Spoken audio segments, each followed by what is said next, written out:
माँ शारदे हिंदी क्लासेस 07 में आप सभी का हार्दिक स्वागत है।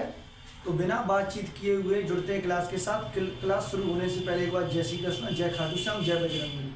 आज हम देखते हैं कक्षा 12 के लिए अलंकार। तो सबसे पहले जानेंगे अलंकार किसे कहते हैं। तो देखते हैं अलंकार। काव्य की शोभा बढ़ाने वाले उपकरणों को अलंकार कहते हैं। अलंकार शब्द का निर्माण अलम से हुआ। किससे हुआ? अलम से, जिसे हम अलंकार कहते हैं। अलंकार मुख्यतः दो प्रकार के होते हैं। कितने प्रकार के? दो प्रकार के। शब्द अलंकार, शब्द अलंकार के अंतर्गत आ जाएंगे यमक अलंकार, अनुप्रास अलंकार, श्लेष अलंकार। अर्थ अलंकार के अंतर्गत आ जाएंगे उपमा, रूपक, उत्प्रेक्षा, भ्रांतिमान अलंकार, संदेह अलंकार, प्रतीक अलंकार। ये अलंकार आ जाएंगे। अब देखेंगे शब्द अलंकार के अंतर्गत आने वाले अलंकार। सबसे पहले देखेंगे अनुप्रास अलंकार। अनुप्रास अलंकार है जहाँ पर किसी व्यंजन वर्णों की आवृत्ति बार बार हो वहाँ अनुप्रास अलंकार होता है। उदाहरण हो जाएगा रघुपति राघव राजा राम। क्या हो जाएगा? रघुपति राघव राजा राम। दूसरा उदाहरण लिखना चाहें तो लिख सकते हैं तरन तनुजा तट तमाल तरवर बौछाए।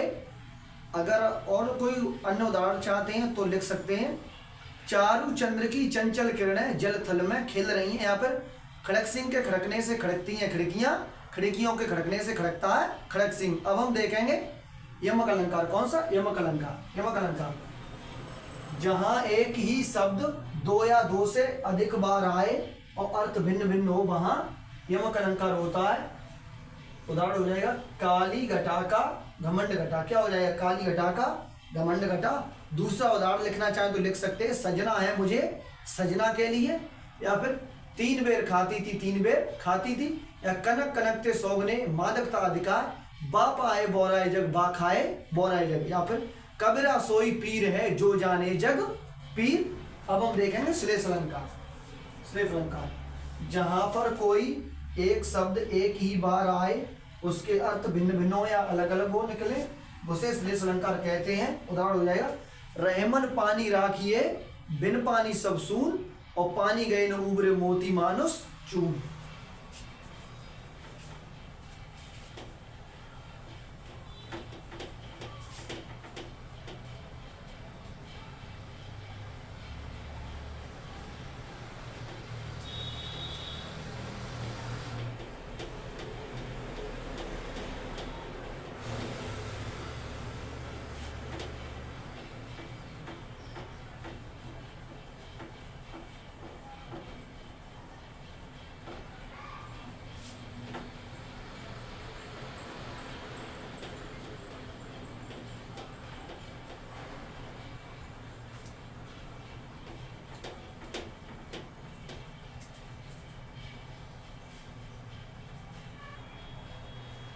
अर्थ अलंकार के अंतर्गत देखेंगे सबसे पहले उपमा अलंकार। जहां व्यक्ति या वस्तु की तुलना की जाए वहां उपमा अलंकार होता है। उदाहरण हो जाएगा पीपर पात सरस मंडूला। दूसरा उदाहरण लिखना चाहें तो लिख सकते हैं मुख मयंक सम मंज मनोहर। अब देखेंगे रूपक अलंकार। जहां उपमेय में उपमान का भेद रहित आरोप होता है वहां रूपक अलंकार होता है। उदाहरण हो जाएगा चरण कमल बंदो हरिराई।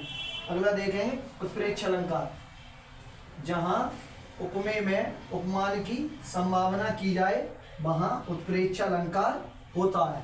और दूसरी परिभाषा अगर इसे पहचाने उत्प्रेक्ष अलंकार कैसे, तो इसमें जहां सास जहां मनु जनु जानो मानो आदि शब्द आ जाए तो समझो उत्प्रेक्ष अलंकार है। उदाहरण देखेंगे सोहत ओढ़े पीत पट श्याम सलोने गात मनो नीलमन शैल पर आतपर्यो प्रवात।